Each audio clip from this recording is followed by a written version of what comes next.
The Last Free Man. Chapter 7. Ghosts in the Machine. The moment we step into the Sector 1 corridors, I feel it. The air here is different, denser, charged. It's quieter, too. Too quiet. No city noise, no public comms chatter. Just the faint hum of security drones gliding overhead, their mechanical eyes sweeping the halls. I glance at Arik. He feels it, too. "This place is wrong," I mutter. He doesn't argue, just nods once. Sector 1 is Harmony's nerve center, the highest level of security in the entire city. The buildings here are seamless, sterile, perfect. No dirt, no clutter, no imperfections. Even the people walking the halls move differently, calculated, measured. Like they know they're being watched. And they are. Every few feet, we pass a biometric checkpoint, cameras tracking every motion, scanning every face. I don't breathe until we're past the first two. Sable whistles low under her breath. "So, remind me again how we're not dead yet." Arik doesn't look at her. Ren's forgery is holding. For now. But I see the way Ren's fingers twitch against her data slate, her eyes flickering between screens. She's worried. I don't ask why. I already know. We reach a junction point, the corridor splitting in 3 directions. Arik pulls out a compact holomap, scanning the layout of Sector 1's central database. "This way," he says, nodding left. We move fast, keeping our heads down, acting like we belong. But the deeper we go, the more wrong this place feels. It's not just the security, it's the silence. Harmony's entire empire is built on control. Surveillance, tracking, endless data streams. But here, I don't see anyone talking. No conversations, no laughter, no human noise at all. Just silence. And that terrifies me more than anything. We reach the data archives. The entrance is massive. Reinforced steel doors, layered encryption, armed guards. A fortress. Ren studies the security grid. We need a bypass. Internal only. Arik frowns. "So, what?" We walk in and ask nicely. Sable smirks. "I can think of a few other ways." I glance between them. "What's inside?" Ren hesitates. Then, everything. I feel a cold weight in my chest. The archives hold Harmony's deepest records. Everything they've erased, rewritten, or buried. And now we're standing at the door. Sable tilts her head. "So, Professor, ready to learn what they don't want you to know?" I take a slow breath. Then I step forward. "Let's find out." The tunnel is cramped, dark, and suffocatingly silent. Thick network cables line the walls, glowing faintly with pulsing blue light. The humming energy in the air is nearly tangible, the lifeblood of Harmony's vast data system running just inches from my fingertips. Behind me, I hear Sable mutter a curse as she twists her shoulders through a narrow turn. "This place was not built for comfort," she grumbles. Arik moves ahead steadily, his breathing even. Ren follows close behind, her fingers brushing the walls, tracking the data streams. I keep moving. My pulse is too fast. Because I know what's waiting at the other end of this tunnel. Answers or death. We reach a junction point, a tight crawl space that opens up into a larger chamber. Arik goes first. He pushes open a metal grate, peering through the gap. After a few seconds, he nods sharply. All clear. One by one, we climb out, emerging into a dimly lit server room. The space is massive. Towering data columns stretch up to the ceiling, each one thrumming with encrypted archives. Ren's breath catches. This is it. I swallow hard. The truth is here. and we're about to uncover it.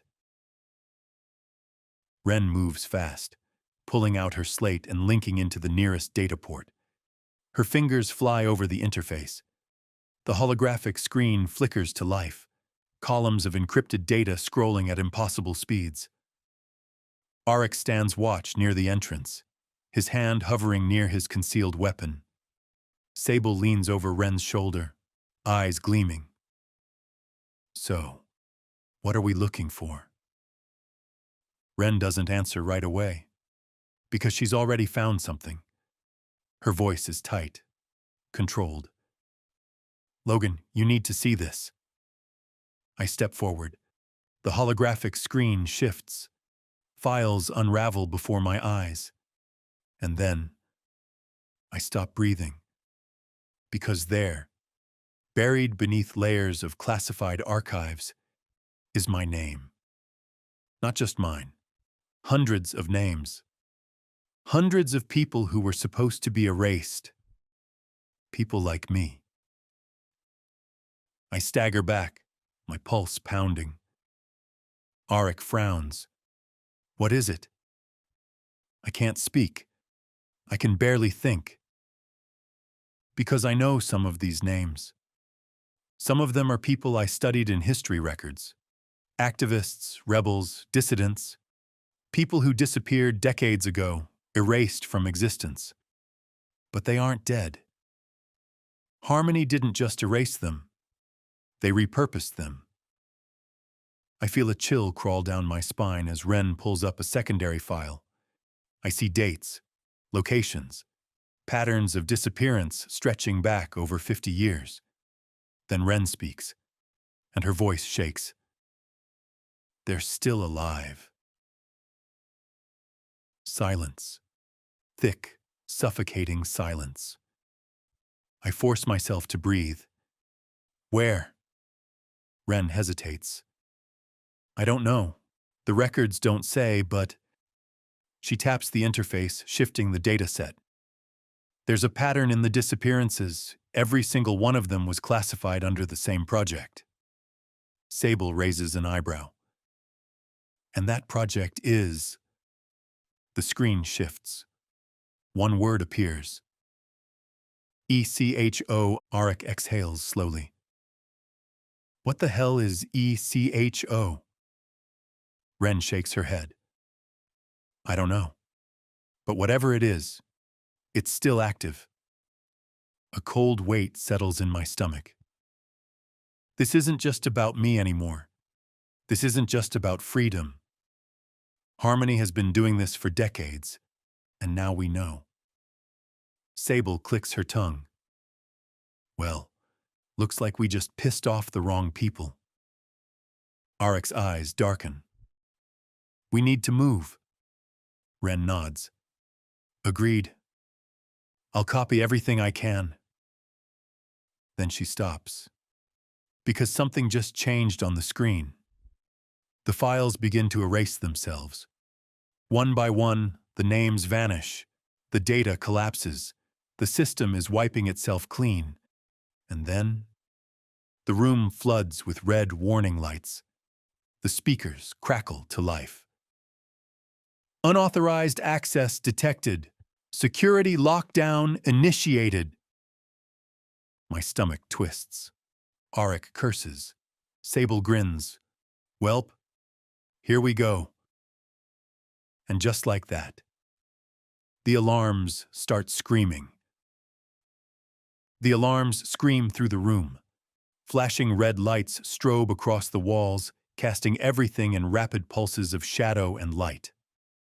Unauthorized access detected. Security lockdown initiated. I hear the heavy click of magnetic locks engaging, doors sealing, exits vanishing. We're trapped.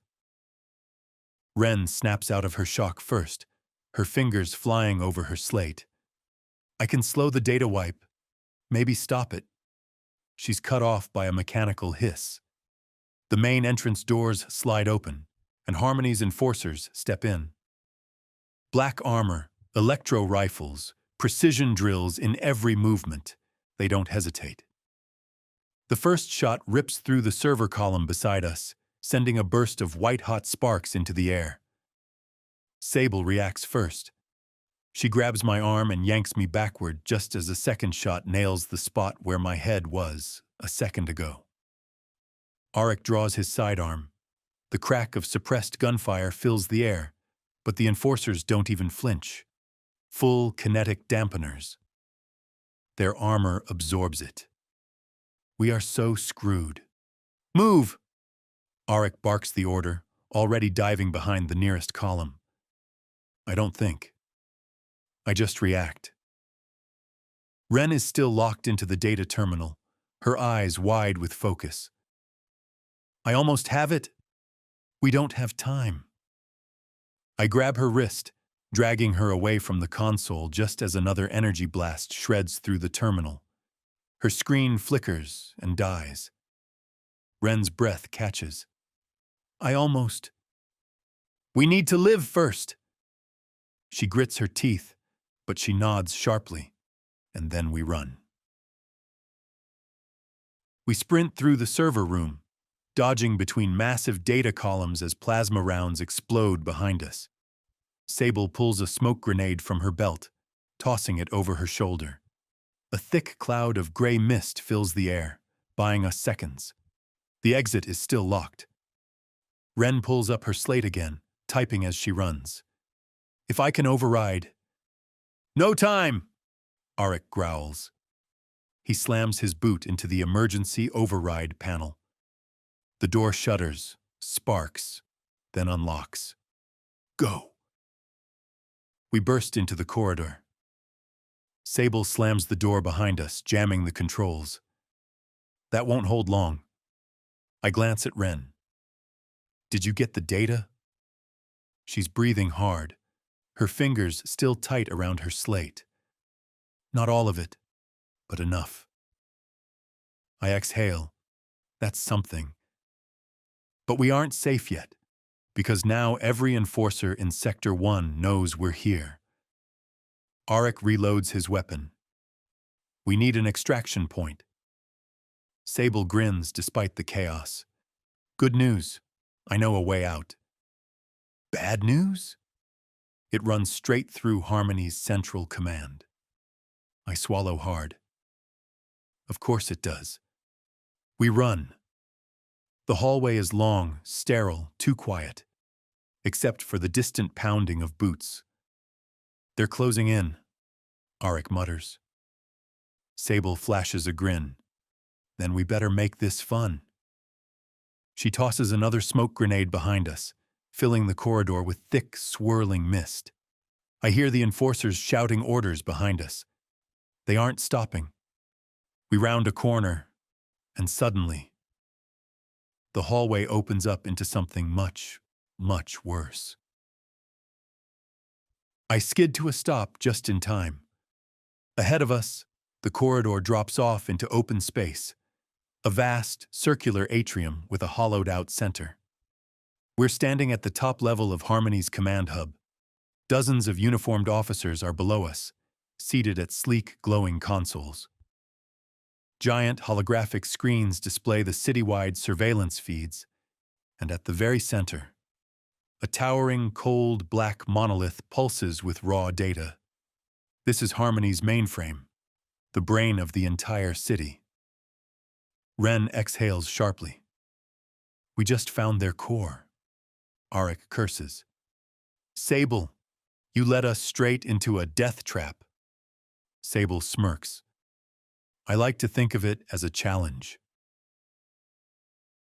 We don't have time to argue. A loud clank echoes behind us, reinforcements arriving. We are completely exposed. Ren grips my wrist. We need a distraction. Arik checks his weapon. We need an exit. Sable tilts her head toward the command center below. What if, she muses, we use the distraction to blow up their entire surveillance system? I stare at her, then at the mainframe below, then back at her. You're insane. She grins. You love it. Arik groans. Why do I feel like we're actually doing this? Because we don't have a choice. Ren pulls up her slate, her fingers flying. I can overload the security grid, she mutters. But I need to get close. Sable cracks her knuckles. Good thing I like close. Arik reloads. I'll cover you. I rub a hand over my face. And I guess I'll... A voice cuts through the commotion. Cold, sharp, deadly. You'll do nothing, Logan. I freeze. The room goes deathly silent. I know that voice. We all do. I turn slowly. And there, standing on the opposite side of the atrium, watching us with cold, unreadable eyes, is director Evelyn Vale. That's it for this chapter of The Last Free Man. If you're enjoying the story and want to see what happens next, don't forget to hit that like button. It really helps get this audiobook out to more people. New chapters drop every week, so make sure you're subscribed and have notifications turned on. You won't want to miss what's coming next. I'd love to hear your thoughts. Drop a comment below and let me know what you think of the story so far. And if you know someone who would love this world, share this video with them. The Resistance needs all the help it can get. Until next time, stay free.